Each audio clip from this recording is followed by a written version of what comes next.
Spent 7 years building a digital empire at that company.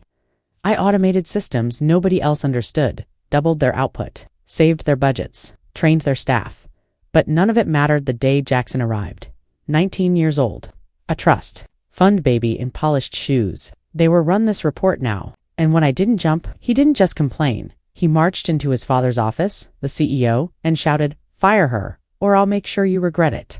The next morning, my boss called me in. He couldn't even look me in the eyes. He muttered, "Claire, I'm afraid I have too."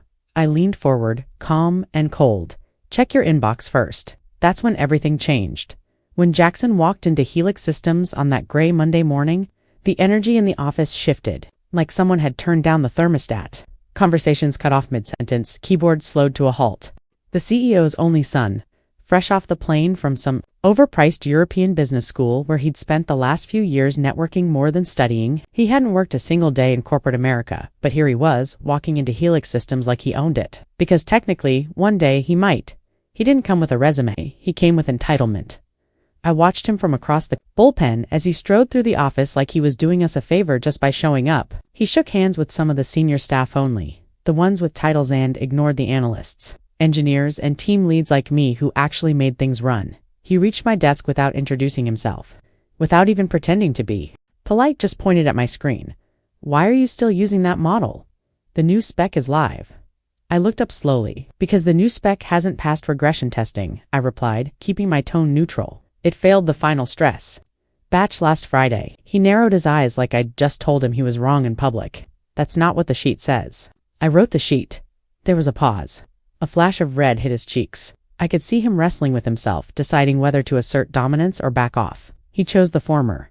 "You need to move to the updated pipeline," he snapped. "This isn't optional." That's when I leaned back in my chair and calmly said the words I'd repeat in my head for weeks to come.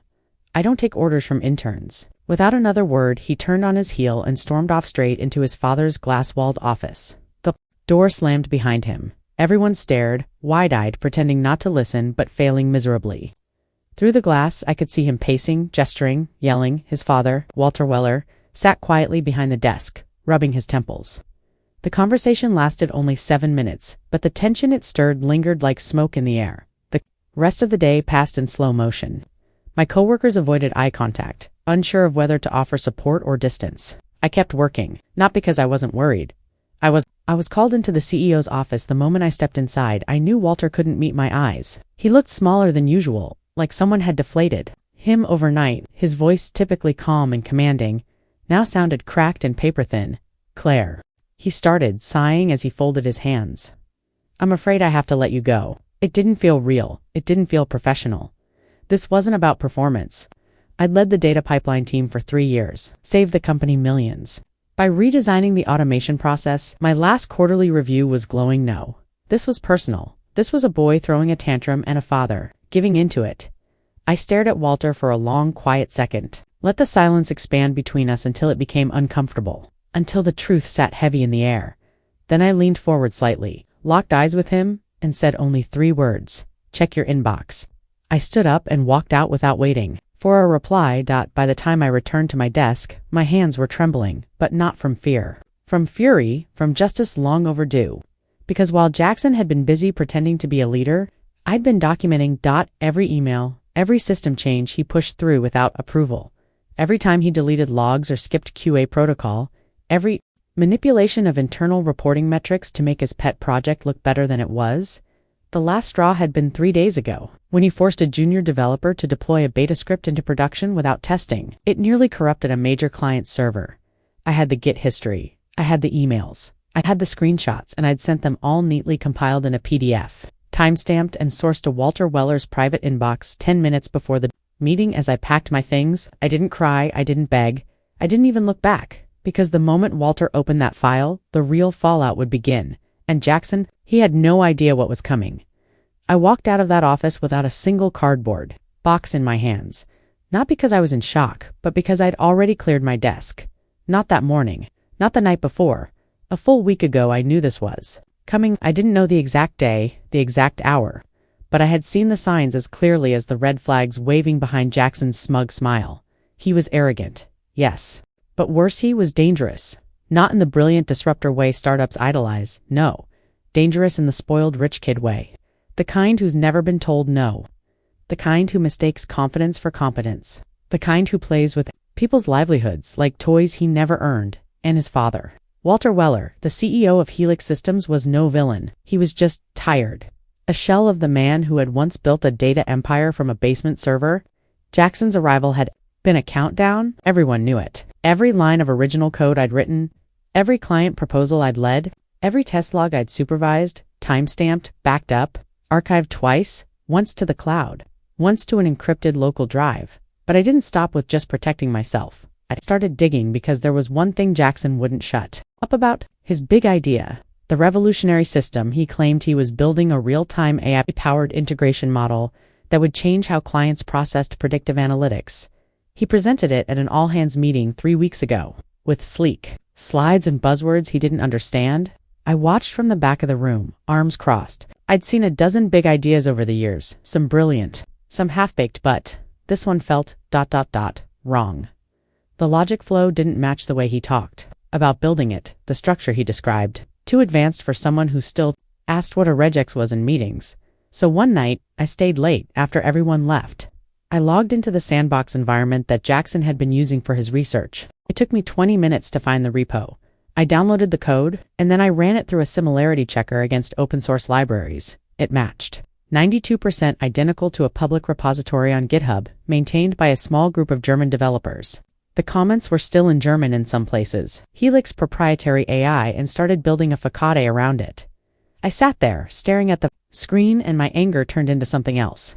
Resolve. This wasn't just academic dishonesty. This was corporate fraud. If Helix claimed this tech as proprietary, they'd be exposed to lawsuits, maybe even criminal charges if they landed a government contract using it. Every investor deck, Jackson included it in, became a legal landmine, and he was parading it like a golden goose. I started collecting everything. Code timestamps, metadata from the commits, comparison reports showing line-for-line duplication, even screenshots of Jackson pitching the model to internal stakeholders, pretending it was his own. Every piece of the puzzle was preserved, neatly organized in folders with dates and descriptions. I stopped thinking like an employee and started thinking like a whistleblower. But more than that, and Jackson, with his PR-polished smile, would twist it. He'd cry, sabotage, vendetta, maybe even accuse me of planting the code. So I waited. I planned. I researched the developers whose code he had stolen. I reached out discreetly, professionally. I introduced myself as someone concerned their open source work was being exploited without credit. I didn't say the company name, not yet, but I sent them proof. I let the facts speak for themselves. Their response: furious, grateful, ready to act. Then I set up 2 meetings. One with an investigative tech journalist who had once profiled Helix Systems and Wired, the other with a lawyer, one who specialized in corporate whistleblower protections, because this wasn't about revenge anymore, it was about integrity. Jackson had cost me my job. He'd insulted my professionalism, erased my contribution, and laughed his way into meetings with venture capitalists while riding on the stolen work of others. But he'd made one mistake. He underestimated me. He thought firing me was the end. It wasn't even the beginning. It was almost poetic. The same smug arrogance that got me fired, that dismissive smirk, the entitled tone, the way he ordered people around like they were lucky to breathe. His air, that same arrogance, would be the very thing that would unravel him. Jackson. Weller didn't just underestimate me. He overestimated himself. He believed he could fake his way to the top, charm his way past investors, and bluff his way through every meeting. And for a while he did. People listened. People nodded. His father protected him. But all it took was one person with eyes open and a memory long enough to trace the lies. That person was me. I spent 2 weeks putting everything together. I wasn't interested in drama or revenge. I was interested in facts, in evidence, in building something so airtight that no amount of PR spin could distort it. So I went back through the archives. Every email where Jackson referenced his code, I saved them. Every Slack message where he shot down questions from engineers trying to raise concerns, I archived them. Every meeting note where he presented the AI system as proprietary, original, and revolutionary, I copied them. I wasn't just compiling a report. I was building a case, one piece at a time. I included the open source repository he copied from the original code, untouched. Timestamped a full year before Jackson ever stepped foot in Helix Systems. I laid out a side-by-side comparison of his Helix AI next to the open source project. Identical structure, identical function, identical comments, some even still in the original, German. Then I listed every internal document where Jackson referred to it as his own. I showed how he used the code to pitch investors, how he claimed they were months ahead of the competition, how he filed a provisional patent under the Helix name, something that could have exposed the company to a massive intellectual property lawsuit had it gone through. But the part that chilled even me was how deep the lie had gone. He had looped in senior executives, used his last name like a shield, bullied compliance officers into silence, promised bonuses to mid-level managers if they stayed loyal. There were layers upon layers of complicity, whether from fear, fatigue, or sheer denial, and I captured it all. In total, the report was 84 pages long, cross-referenced .hyperlinked. Chronologically ordered, bulletproof. But I didn't send it too legal. That would have been too easy for Jackson's father to contain. Legal departments work in private. They bury things, settle things, make them disappear. I needed eyes on it that couldn't look away, so I sent it directly to the board of directors. All of them, no emotion, just the subject line. Urgent legal exposure risk, confidential report. Attached. I didn't add anything else. No explanations, no threats, just the report. As clinical and damning as a confession under oath. Then I waited. I didn't have to wait long. By 8:47 a.m. the next morning, I had 2 replies. One from a board member I'd never spoken to, Martin Ellis, a quiet former venture capitalist who now chaired the Risk Oversight Committee. His reply was just 3 words: "We need to talk." The second was from Yvette Green, the only female board member and the only one who'd ever made a point to speak to the engineering teams directly. Her response? "I've skimmed enough to know this is serious. Can we set up a Zoom?" That was when I knew the tide had turned, because for the first time, I wasn't the one reacting. They were. Jackson had played the part of visionary. He'd worn the perfect suit, practiced the perfect smile, but he'd made the fatal mistake of building his empire on a stolen foundation, and now the architects were knocking on the door. My hands didn't shake this time. My voice didn't tremble. I sat down, opened my laptop, and created a folder titled Phase 2. Because this wasn't just about exposing Jackson anymore. This was about reshaping the very culture that allowed someone like him to rise unchecked. It was about restoring integrity to the work we'd all built from the ground up, and most importantly, it was about proving once and for all that the people in the shadows, the ones who write the code, build the systems, catch the bugs, are not invisible. We are the backbone. And it was time someone remembered that. Helix systems went into quiet panic within 24 hours. It wasn't the kind of chaos that made headlines, not yet. It was the kind of internal storm where glass doors suddenly closed during meetings that were usually open, where senior executives walked faster, talked quieter, and didn't make eye contact in the hallways. The board had launched an internal investigation, but they didn't want a whisper of it outside the company walls. Not before they understood the full scope of what they were dealing with, not before they could contain the fire, but the fire was already burning. Legal scrambled first. I could imagine if the conference rooms lit up late into the night, lawyers parsing through old contracts, internal code ownership logs, trying to piece together a defense before the press, or worse, the law came knocking. Every document I'd referenced in the report was being cross-checked. Every timestamp, every version history, every Slack message Jackson had arrogantly sent thinking he was invincible. Meanwhile, the engineers who had once quietly endured his ignorance were now whispering to each other with new energy and unspoken realization rippling through the company. The king wasn't wearing clothes, and the court was finally noticing. But the most surreal part, Jackson had no idea. Still walking around like a crown prince, smiling too wide, slapping backs in the hallway, talking about an exciting new rollout for Q4. He had no clue that his so-called legacy was being dissected, piece by piece, behind closed doors. That the people he'd stepped on were no longer afraid, and me. I wasn't watching any of it because I was already somewhere else. Downtown, 23rd floor, floor 2 ceiling windows, a clean desk, a fresh MacBook, and a coffee that wasn't brewed in a basement kitchen with a leaky faucet. The office belonged to Virion Technologies, Helix's biggest and fastest growing competitor. A company I once declined an offer from because I believed in Helix, because I believed in loyalty. In roots, but roots can rot. Virion welcomed me with quiet efficiency. No fanfare, no grand announcements, just a signed contract, a generous consulting fee, and the freedom to do what I was best at. Building. No titles. No politics, just respect. They didn't ask for drama. They didn't even ask for the details. They just said, "We heard you were available. We want to build things that last you in." And I was. While Helix scrambled to contain the damage, I was already sketching out Varian's next-gen predictive AI modeled with real innovation, with clean code, with a team that didn't talk down to you in meetings. I didn't make noise, I didn't tweet about what had happened. I didn't go viral on LinkedIn with a passive-aggressive career update post. I just moved on, let the walls collapse behind me, in silence. Because some storms don't announce themselves with thunder, they begin with a spark. A quiet one, hidden, precise. And by the time anyone notices the smoke, it's already too late. That's how it felt to me. Helix didn't implode overnight, it cracked.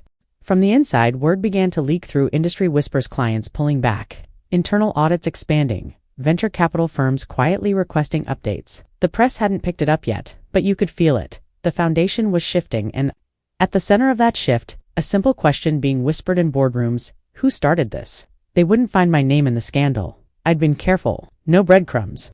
No leaks. Just one meticulously prepared report sent at the right moment to the right people, and when the house of cards finally collapsed, no one would be looking at me.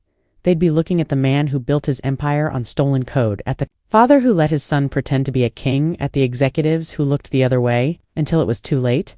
I wasn't chasing revenge anymore. I was writing a different story. One where the person who played fair still won. One where silence was louder than any scream, and one where, somewhere deep in the chaos of Helix's unraveling, someone in a corner office leaned back in their chair and wondered, who lit the first match? Helix Systems went into quiet panic within 24 hours. Leaned back in their chair and wondered, who lit the first match? 3 weeks after the fallout began unraveling Helix Systems from the inside out, I received another email. It was from David Brenner, the company's chief operating officer, and the only person from Helix I still had a shred of respect for. Subject line: requesting a meeting to clear the air. He didn't say much more. No apologies, no explanations. Just a date, a time, and a location. Helix HQ, 10th floor. Same office. Same view of the harbor. I sat with the email for hours before replying, and then I typed one word: agreed.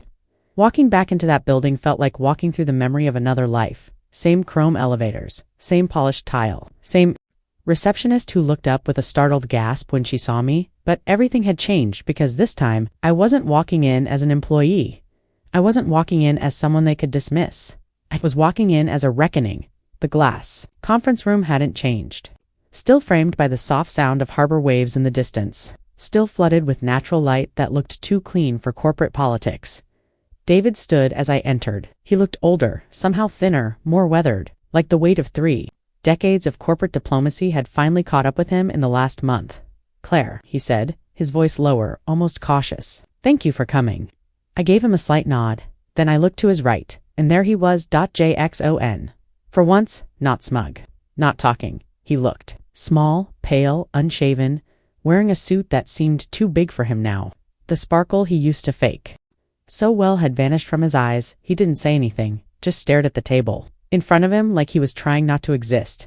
I took my seat, crossed my legs. Waited. David cleared his throat. We'd like to offer you a consulting role, short-term, well-compensated, strategic guidance mostly. To help, I held up my hand. Gaham. Firm. Let me guess, I said. You want me to clean up his mess? No one moved. Jackson flinched, but didn't look up. I reached into my leather folder and slid a thick file across the table, the edges sharp with finality. David hesitated, then opened it. Inside, a single document. My terms clean, legal. A non-disclosure agreement and a settlement proposal. The message was clear. I wasn't here to rebuild. I was here to finish. My voice didn't rise. I didn't need it to. If I agreed to say nothing, I said softly. If I agreed to disappear and never speak to the press, never take a single interview, never share a single line of code. I leaned forward slightly, making sure he was really listening. You will compensate me in full. Retroactive pay. Damages. Stock options forfeited when I was wrongfully terminated. I glanced at Jackson, and he resigns. Publicly, no vague statements. No self-reflection sabbatical. He steps down clearly and unequivocally. David closed the folder. His fingers rested on the top page for a moment longer than necessary. Then he looked at Jax. And it was the first time Jackson looked back. For a second, I saw something in his expression, not shame, not remorse. Just the hollow realization that the story he had written for himself was over. That the hero he thought he was had never actually existed, and that the ending wouldn't belong to him. David's jaw clenched. He turned back to me, and then he signed pen to paper. A single flourish. A chapter closed. I stood, no handshake, no dramatic goodbye, just a final glance out the window, where sunlight hit the harbor like a spotlight on everything still moving. Forward. I walked out of that building a second time, but this time not with a weight on my back. This time I didn't look over my shoulder. This time, I left them not wondering what I'd do next, but knowing they'd never catch up. And Jackson? He didn't follow me, didn't say a word. Just sat in that conference room surrounded by glass walls he could no longer hide behind, and watched me disappear from his story, while I finally stepped into mine. That was the last time I ever set foot in Helix Systems. Not because I couldn't go back, but because I chose not to. They tried to save face, of course. After the board's quiet coup and the internal investigation became not so internal, the company's PR team began spinning like their lives depended on it. An unexpected departure, a realignment of leadership, a commitment to core values moving forward. They offered me a public apology typed up, proofread, polished, and ready to go live on their company site. It read like a legal settlement disguised as a press release. Equal parts groveling and self-congratulation. I declined. I didn't want a spotlight shone on me, like I was a tragic hero or a symbol of resilience. I didn't want to be anyone's redemption story. I wasn't interested in being a footnote to their damage control. They had their reckoning. I had my closure. Jackson, of course, tried his own brand of narrative management. He posted a resignation announcement on LinkedIn the same day the investigation results quietly went to the board. It was the most hollow string of words I'd ever read. After much reflection, I've decided to step away from Helix Systems to take time for personal growth and introspection. I'm deeply proud of the innovations we brought forward and the team I've had the honor to work with. He ended it with a photo of him smiling on a rooftop, holding a coffee captioned, "Sometimes you grow most when you step away." The comments were full of clapping emojis, and you got this replies from people too distant to know the truth, or too spineless to care. But the industry knew. Every CTO, every product lead, every engineering director worth their salt knew the real story. Whispers in closed Slack groups, demonstrated between colleagues, the kind of quiet industry legend that spreads not through press releases but through respect.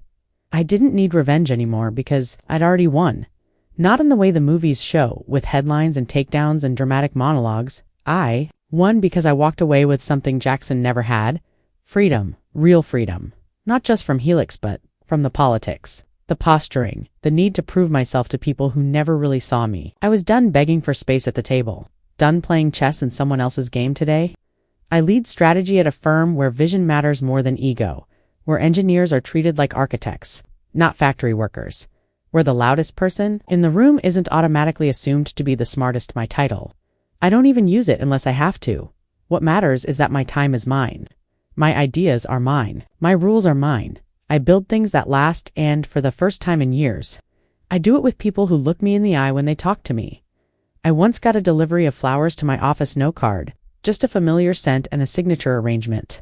I recognized immediately David, the only executive at Helix who ever tried to stand up for me before everything went south. He wasn't loud about it, but he had pulled me aside one afternoon and said, "What you're doing, it matters. Keep everything. Document everything.